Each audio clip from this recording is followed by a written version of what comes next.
성도님들에게 만났을 때나 이렇게 전화 신방을 할 때 보면 목사님 많이 힘드시죠? 저도 마찬가지로 성도님 힘드시죠? 이것이 어찌 보면 요즘에 안녕하세요를 대신하는 우리의 인사말이 된 것 같습니다.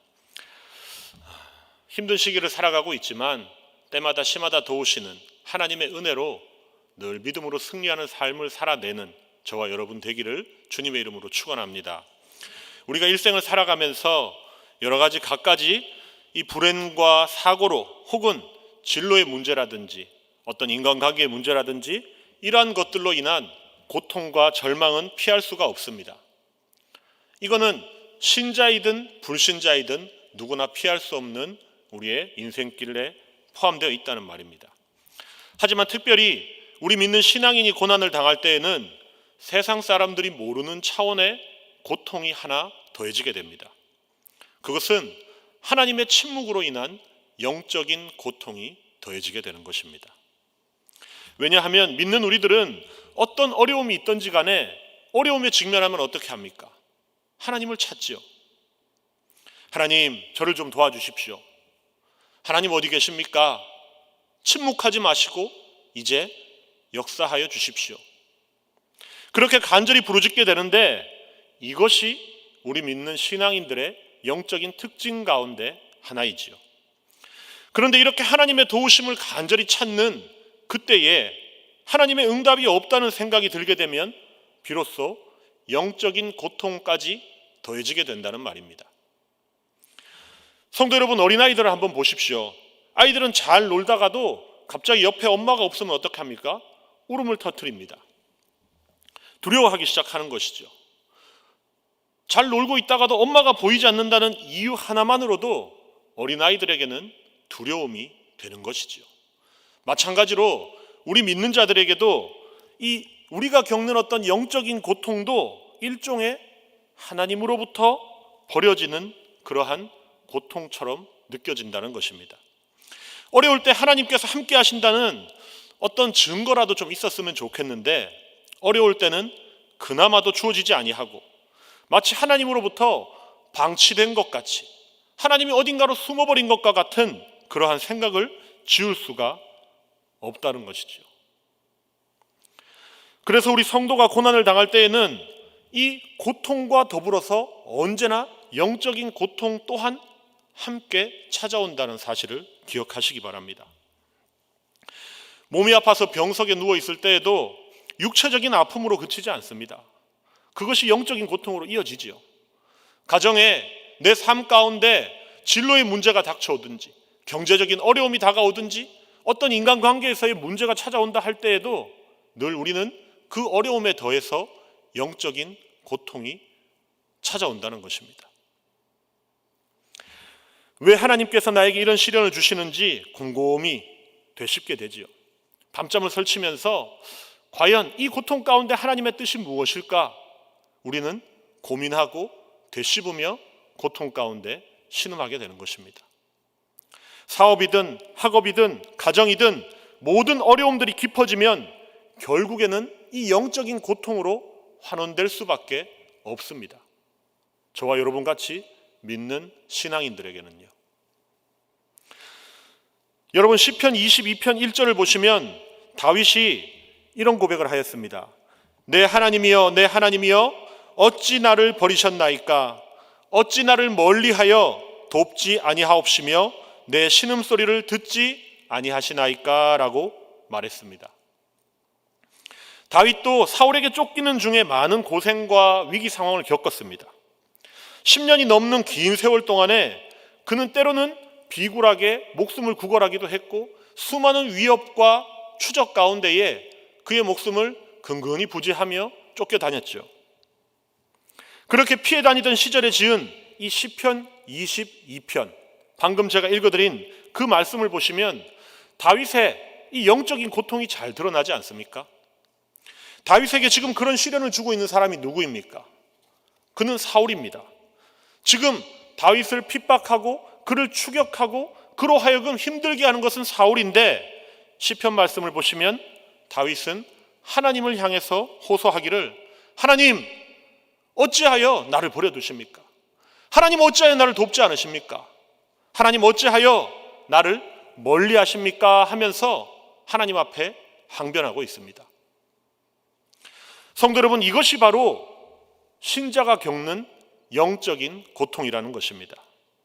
지금 내가 당면한 문제는 누구나 할 것 없이 그냥 인간 세상에서의 문제입니다. 돈의 문제이고 어떤 인간관계의 문제이고 이러한 문제인데, 하지만 우리 신자의 마음을 짓누르는 것은 그것보다 더한 하나님이 나를 방치하시는 것 같은, 하나님이 내 기도에 응답하시지 않는 것 같은 이 영적인 고통이라는 것입니다. 하나님이 나와 함께 하시지 않는 것 같은 그 괴로움이 우리의 본질적인 고통이라는 말입니다. 오늘 성경의 욥도 고난의 시간이 길어지면서 그 고통이 극심한 영적인 고통이 되어져 가고 있는 모습을 발견할 수 있습니다. 그가 겪었던 고통이 무엇이 있었습니까? 하루아침에 그의 모든 재물들을 잃어버렸죠. 하루아침에 재해로 인해서 그의 12자녀들을 다 잃어버리고 말았습니다. 하루아침에 어느 날 갑자기 몸에 독한 질병이 있어서 기와장으로 몸을 긁어야 할 정도로 육체에 독한 질병을 얻게 되었습니다. 아내로부터 욕먹고 가정이 파탄나게 되었죠. 남은 것은 이제 병든 육신과 고통받는 영혼밖에 없는 상황이었습니다. 그가 가지고 있던 재산도, 그의 단란하였던 가정도, 자녀들도, 재기할 수 있는 어떤 소망이나 그러한 기회조차도 이제는 싸그리 다 날아가 버린 상황입니다. 욥의 이러한 순환사에서도 잘 드러나는 것처럼 욥의 아픔과 괴로움은 처음에는 가지고 있던 것의 상실에서부터 시작되었습니다. 하지만 이제는 시간이 지나면서 이 상실의 아픔이요, 이제는 영적인 고통으로 변해가더라는 것이죠. 오늘 본문 23장 8절에서 9절까지를 보시면 이렇게 말씀하고 있습니다.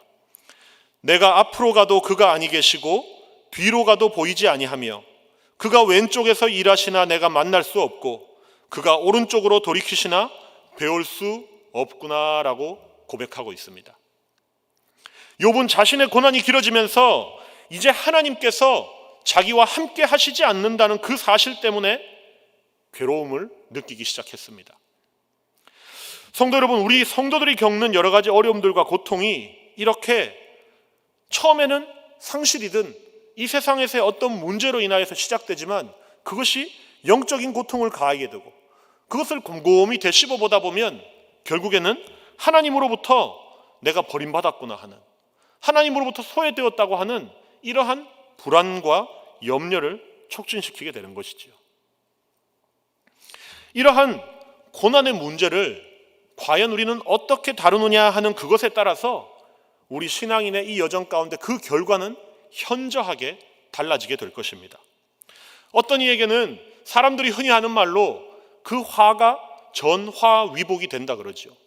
분명히 고통이고 어려움이고 화였습니다. 그런데 그것이 변하여서 복이 되는 사람들도 있더라는 것입니다. 하지만 어떤 이에게는 그 한 번의 불행이, 한 번의 화가 결국에 그의 인생을 불행으로 끝마치게 하는 것으로 받아들이게 되는 사람들도 있더라는 것입니다. 고난이 축복이 될 것인지 아니면 끝내 불행과 좌절이 될 것인지 하는 것은 우리가 지금 직면해 있는 이 영적인 혼란과 그 고통, 이 시련을 어떻게 내가 받아들이고 그것을 이겨내느냐 하는 것에 달려있다는 말입니다. 영적인 고통은요, 꼭 기억하시기 바랍니다. 우리의 축복과 불행을 나누는 분기점이 됩니다. 지금 우리가 처해 있는 여러 가지 어려움들, 코로나 사태를 말할 것도 없고요. 이 모든 어려움과 고통들은 우리의 행복과 불행을 나누는 분기점이 될 수 있다는 사실을 꼭 기억하시기 바랍니다. 오늘 성경의 욥은 극심한 고통과 시험을 이기고 끝내는 갑절의 축복을 받은 믿음의 거인이었습니다. 욥은 자신의 삶을 통해서 고난을 이기는 길이 어떠한 것인지를 우리에게 잘 보여주고 있습니다. 본문을 보시면 먼저 우리에게 가르쳐주고 있는 한 가지 사실을 우리가 발견할 수 있습니다.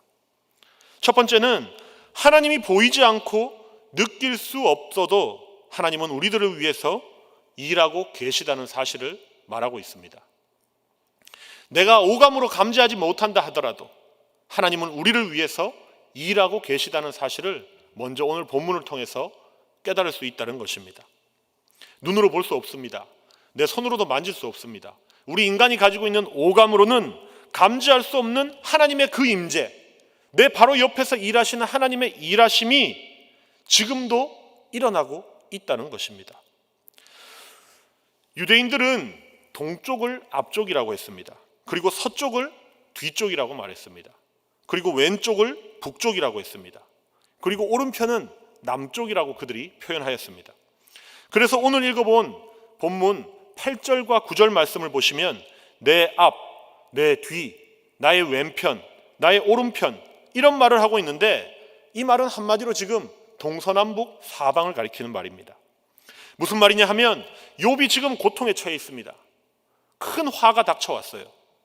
동서남북 사방을 다 돌아봐도 하나님이 자기와 함께 하시지 않는 것 같이 여겨진다는 것입니다. 그렇게 지금 하나님이 어디에 있는지 도무지 나는 확인할 수가 없습니다. 이렇게 고백하고 있는 거예요. 성도 여러분 어떻습니까? 저와 여러분의 삶의 뒤안길을 돌아보아도 욥만큼은 아니라 할지라도 저마다 인생의 어려움과 고통의 터널을 지나왔을 줄로 압니다. 그런데 우리가 어려워지게 되면요, 고독해지죠. 사람들로부터도 하나님으로부터도 철저하게 외면받고 버림받은 것 같은 그러한 마음 상태에 처해지게 됩니다. 그럴 때에는 정말 욥이 고백하는 것처럼 사방을 둘러보아도 나를 도와줄 사람이 없다는 거예요. 때로는 하나님마저도 침묵하고 나를 방치하고 나에게 등 돌리고 계신 것 같은 느낌이 들 때도 있다는 것입니다. 욥은 지금 자신의 그 참담한 현실 앞에서 사방을 둘러보아도 아무도 그를 도와주지 아니하고 오히려 그의 친구들은 와서 그를 정죄하고 비난하고 근거 없는 그의 죄상을 들추이면서 회개하라는 이러한 말도 안 되는 소리만 하고 있더라는 것입니다. 사람도 없고 하나님도 없더라는 겁니다. 그런데 욥이 말하기를 그 가운데에서 지금 8절과 9절을 보시면 그가 왼편에서 일하신다 이렇게 고백했습니다. 그가 왼편에서 일하신다. 왼편은 북쪽을 말한다고 그랬죠. 이 북쪽은 하나님이 계시는 좌소를 상징하는 말로 주로 사용됩니다. 그래서 유대인들은 이 왼쪽 편을 하나님이 계시는 자리 혹은 하나님이 계시는 방향 이런 의미로 왼편이라는 말을 자주 사용했습니다. 욥이 지금 말하기를 그는 왼편에서 일하고 계신다라고 고백했습니다. 욥은 인간적인 생각이나 혹은 자신의 어떤 감정, 자신의 어떤 이 오감, 육감 이런 것까지도 전부 다 부정해버리고 있습니다. 그리고 그는 지금 믿음으로 그의 사고의 전환이 일어나고 있는 것입니다. 자기가 인식할 수 있는 어떠한 가지고 있는 감각기관이 아니라 믿음의 눈으로 지금 이 현상을 바라보고 믿음으로 이 사건을 해석하고자 한다는 것입니다. 하나님께서 지금 사람의 눈에는 보이지 않도록 숨어 계시지만 내 눈에는 비록 보이지 않지만 나의 이 처참한 삶의 자리에 그가 함께 계시다는 사실을 고백하는 거예요. 그가 나의 왼편에서 일하고 계시다 하는 고백 안에 담겨있는 내용인 것입니다. 본문에서 말하는 지금 이 일하신다라는 이 단어에 주목해 보시기 바랍니다. 히브리어 아사라는 동사인데요, 일하신다라고 하는 아사라는 단어는 어떤 육체적인 노동을 말하는 것이 아닙니다.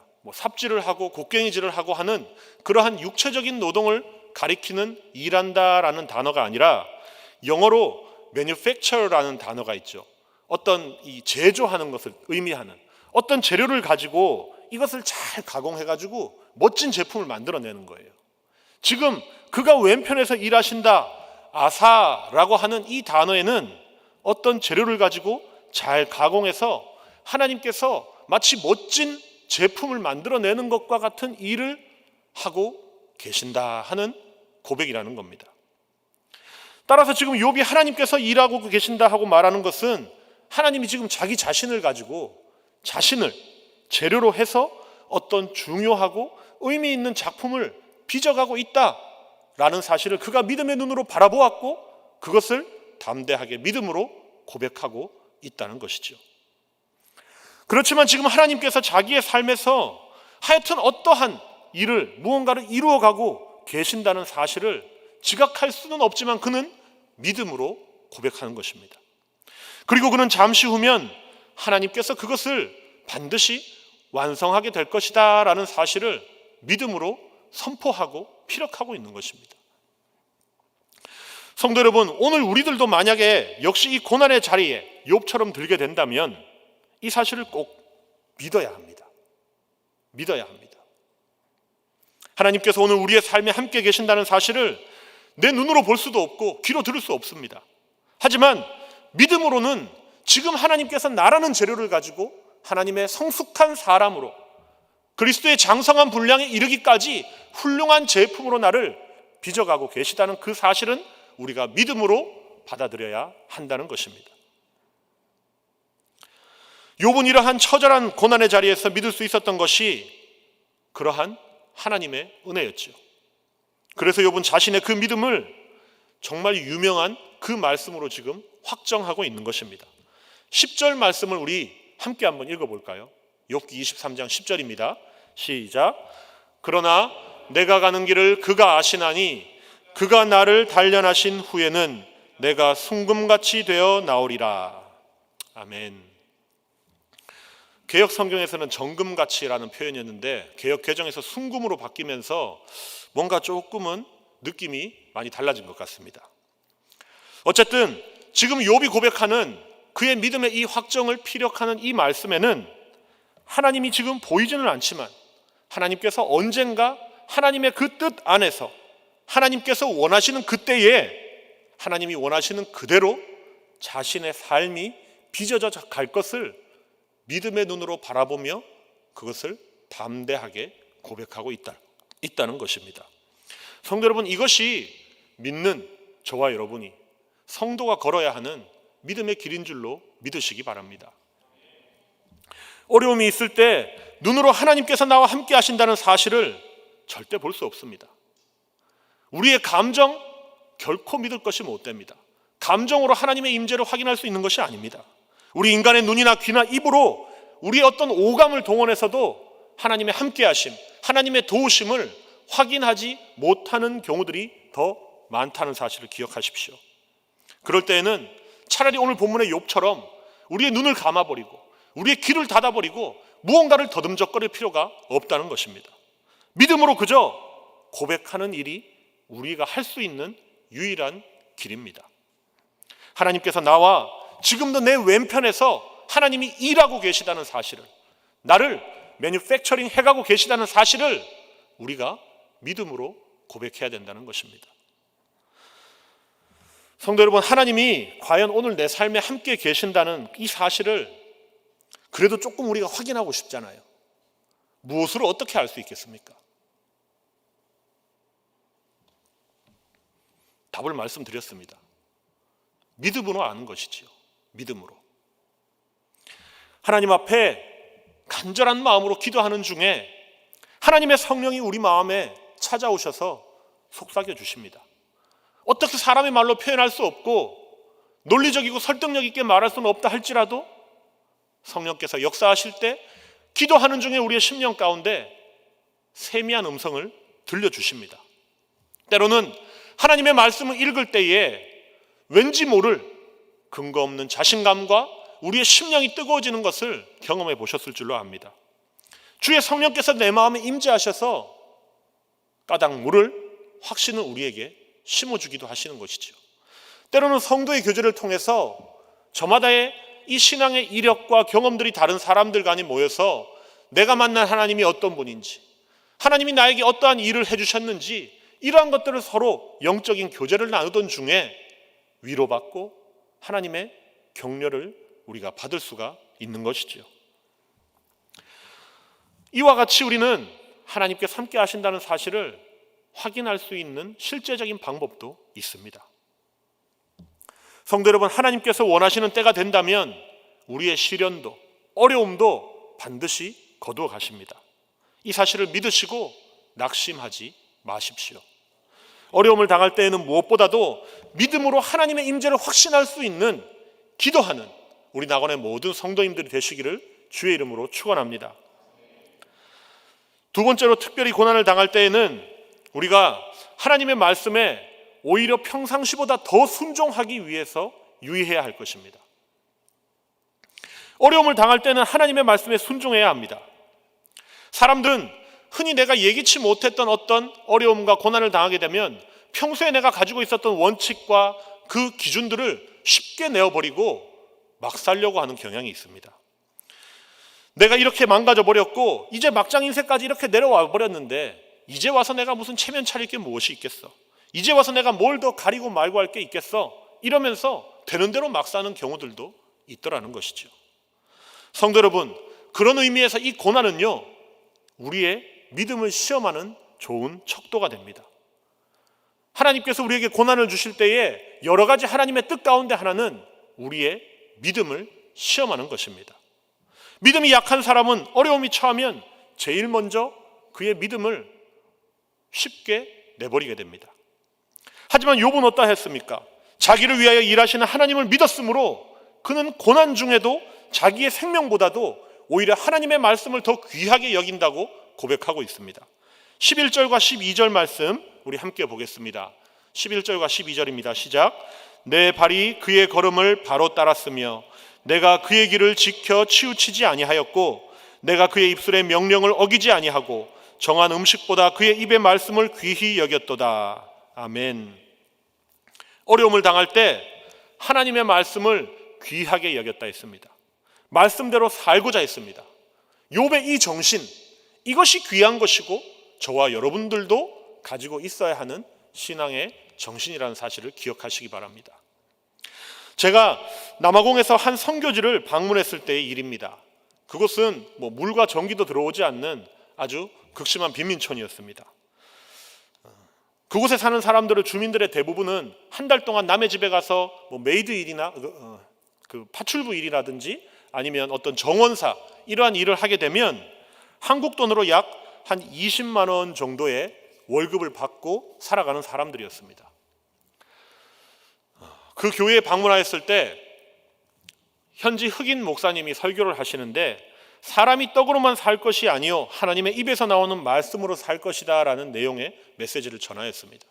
그 힘들고 어려운 사람들이 그 사람들 중에서는 일자리도 그나마도 구하지 못해서 길에 나가서 구걸하는 사람들도 있습니다. 한국에서는 구걸하는 거린들에게 100원짜리 동전 하나 주면 화내고 욕하지요.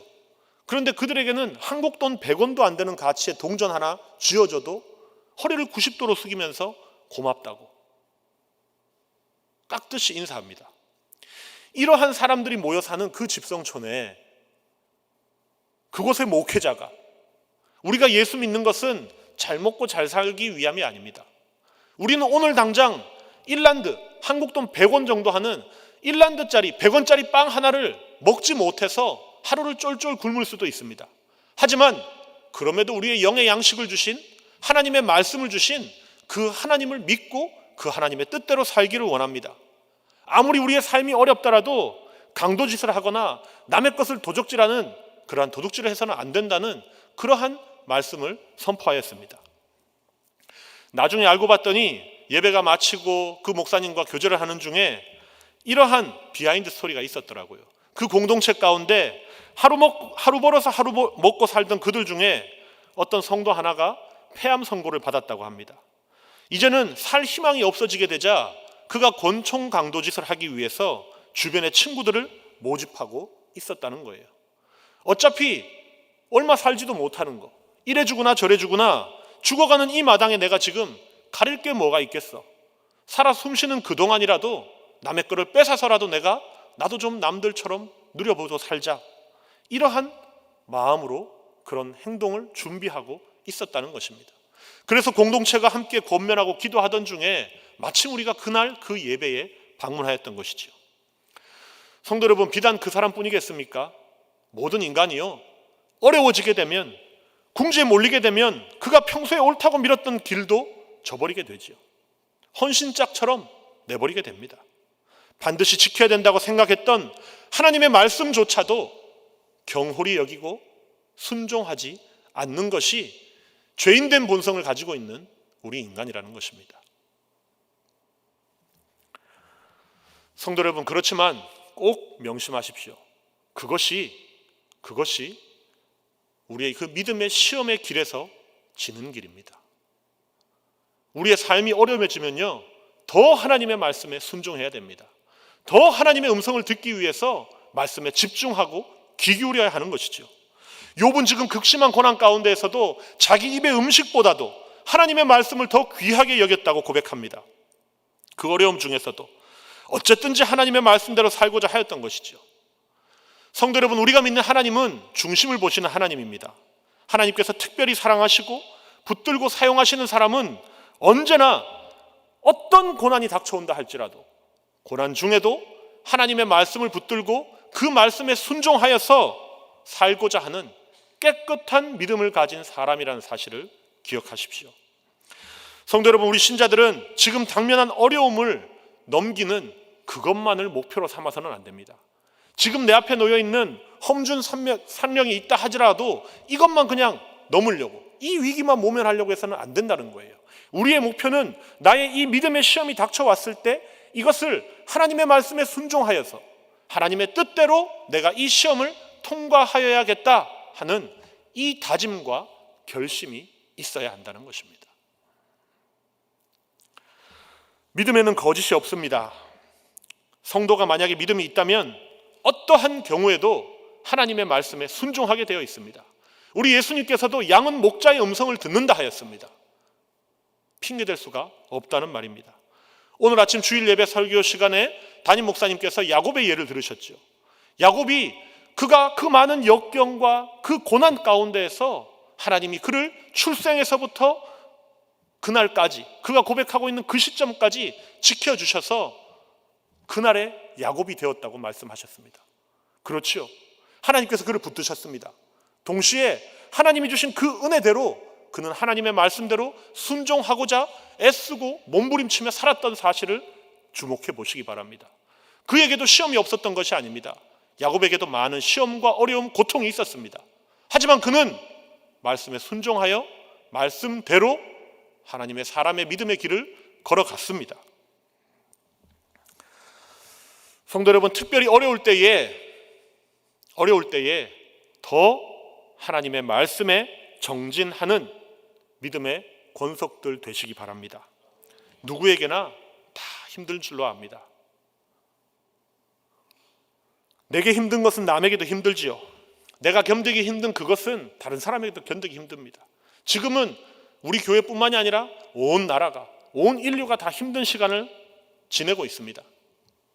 누군가는 좌절할 수밖에 없는 이러한 길에 있지만 우리는 의연하게 이 욥과 같이 하나님을 찬양하고 하나님께서 내 왼편에서 일하고 계시다는 사실을 믿음으로 내가 확신하고 하나님의 말씀에 더 순종하는 우리 낙원의 모든 성도님들 되시기를 주님의 이름으로 축복합니다. 기도하겠습니다. 하나님 아버지, 은혜를 감사합니다. 오늘도 주신 말씀과 같이 하나님, 우리의 삶 가운데 여러 가지 어려움과 또 고통들이 있습니다. 하지만 저마다 하나님께서 피할 길도 내어주시고 감당할 수 있는 은혜 베풀어 주실 줄로 믿습니다. 우리 왼편에서 일하고 계신 그 하나님을 우리가 확신하게 하여 주시고 우리가 말씀과 기도 가운데 그 확신을 더욱더 견고하게 만들어 주시고 하나님, 어렵다는 핑계로 하나님의 말씀에 등지지 아니하도록 우리 한 사람 한 사람을 주의 성령께서 붙들어 주시옵소서. 말씀을 읽고 듣고 하나님 앞에 기도하는 그 시간에 주의 성령께서 우리의 심령을 뜨겁게 만들어 주셔서 더 성숙한 하나님의 사람으로 순금같이 빚어져가는 우리 모두가 되어질 수 있도록 인도하여 주시옵소서. 예수님의 이름으로 기도합니다. 아멘.